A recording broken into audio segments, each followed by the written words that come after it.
আজকের রেসিপিটা পোস্ট করব কি করব না এটা ভাবছিলাম কি জানি সবাই পছন্দ করবে কি করবে না।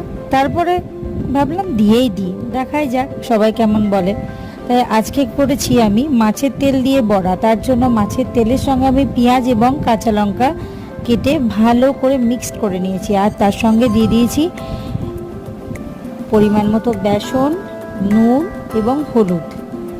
ভালো করে মেখে নিয়ে তারপর কড়াইয়ে আমি তেল গরম করে একে একে মাছের তেলের বড়াগুলোকে ছেড়ে দিচ্ছি একটা একটা করে। খুব ভালো করে আমি বড়াগুলোকে ছেড়ে দিচ্ছি, তেলে ভাজা হচ্ছে। এই দেখুন, খেতে কিন্তু ভীষণ ভালো লাগে, খুবই ভালো লাগে আমার। আপনাদের কেমন লাগলো আমাকে জানাবেন।